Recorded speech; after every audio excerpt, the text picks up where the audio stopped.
TikTok's parent company ByteDance is looking to play a bigger role in music artists' careers, signing exclusive distribution deals, and is considering creating its own label. ByteDance executives envision a future in which artists can distribute their content, use TikTok to promote the music, and then stream the content. Efforts that get TikTok closer to a traditional music label's territory could complicate its relationship with the large music companies, and music artists have seen benefits from working more closely with TikTok. However, for a growing artist, TikTok has its limit. Strategically, I think I understand their play. They're going to fight the TikTok thing. What Montana has just banned TikTok. They're Mhm. gonna fight that one. But like any strategist would do, they would hedge against their bets and say, if we don't win on TikTok, we're gonna have 3 other apps out there, and they're gonna have to whack-a-mole each and every time, because it's gonna be very hard to say ByteDance can't do business in the US. So I think that that's part of that. Lemonade, CapCut, TikTok is really just spreading. They are, at the end of the day, they're a social media company, and they are in the business of collecting data. So on the other hand, any way to collect as much data as possible is a play that they're going to do. I do not know if in the long run they are going to be successful as a distributor for artists. I understand why they would try it now. I will say, I think that, and this is just true to any company that has a lot of data, that TikTok is employing the very good strategy of understanding the customer journey, where they are before they get to TikTok, where they go after.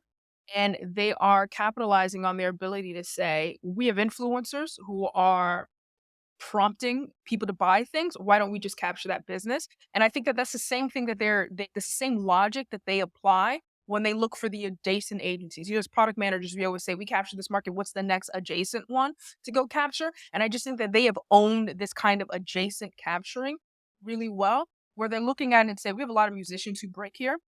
You have a lot of people wanting to know where this song came from. Why don't we own this kind of discovery? We can make an artist here, we can break an artist here, all of these things.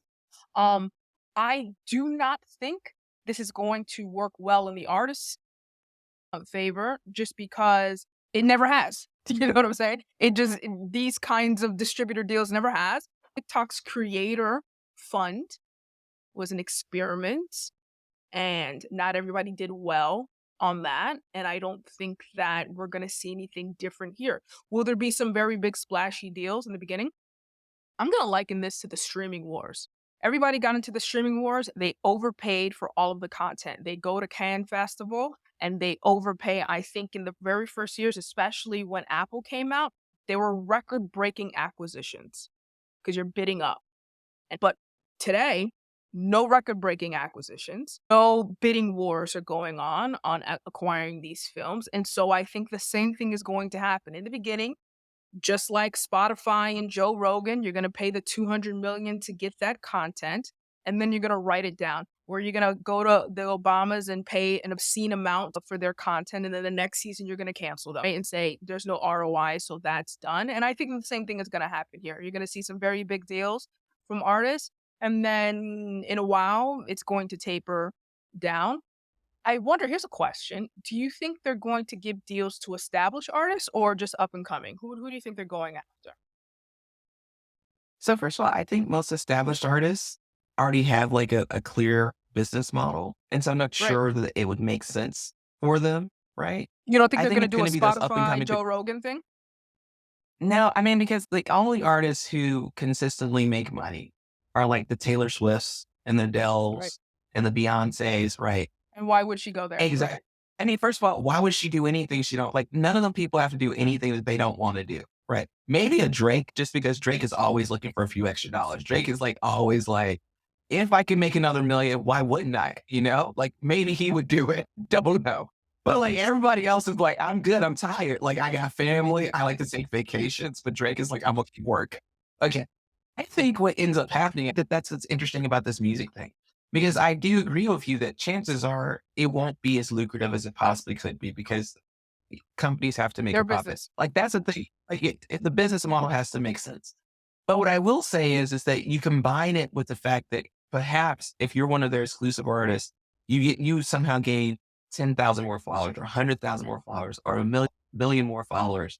And then that converts into an influencer relationship with some brand. Right. I think that's the difference between what TikTok can do for you as a musician and what every other record company can do. Because not every other record company can guarantee that you're going to have a relationship with another brand. But I think TikTok, because of how it works, and especially if they have that other side of it, which is like maybe a partner team or partnership team or Right. something like that, that's paired with this, could actually subsidize your expenses of being an artist by giving you these other Yeah. opportunities. I think that would be the first thing. I mean, it's kind of like these NIL contracts for athletes now. You know, like those, the reason NIL? LSU just won the NIL. So it's a name, image, likeness. So name, image, likeness that you can actually get contracts now as a college athlete. Actually, I Oh, think it right. goes, I'm not sure if it goes below college athletes, but you can actually get a Right. contract. And so, Right. for instance, like the LSU women's team, the reason the LSU women's team was so good is because they were able to attract all of those athletes because of their NIL contracts. Two of the LSU women's players were in the top 10 best contracts for women. I think it's like top 25 best for all of sport, like for all of college sports. Like some of those students who typically would have gone to the pros said, no, we're going to stay. I'm making $1 million a year in this contract. Why would I go anywhere else when I know I won't make as much money in the WNBA? And Right. so I think that that's kind of what TikTok can use a similar model here, which is we're going to pay you whatever the market rate is. Like our market share with you will be like, it'll be about whatever the normal rate is. But we're going to combine that with the fact that our algorithm is so great. We'll help, get you the right audience that you're looking for. And then maybe you'll be able to, do a partnership with Honda or Ford or, whatever. And so you're going to be the Super Bowl commercial and that's going to be your $1 million payday. And that's more than you would have ever gotten if you were on some other music distributor. I think you make a good point. I'm not sure what they'll do. I almost think that they'll do what Netflix did. It's basically saying, we promise you distribution. We're in 190 countries, is what Netflix basically says to stars that they want to get onto their platform. And TikTok can boast the same thing. We have this many users per day. We can, with our algorithm, ensure that you get this much face time or this much reach. It's a very powerful proposition. I think for an artist, it may be kind of dangerous because they can also quash you as well. I don't know what those terms are. They can at any given time not promote you. And if you rely on their algorithms, you are going to fall into the same trap of all eggs in one basket type of a thing. I think the earlier people, this would be a lot like NFTs. You'll get your people to go and sell a $69 million NFT. But then here comes along and it'll be a lot harder in the future. I don't know an answer. I'm gonna watch this. I also believe that in the future, AI generated artists will proliferate TikTok. Oh, yeah. So you will No, not, I yeah. definitely, well, I think AI generated artists are going to proliferate everything, and I'm already sad about it.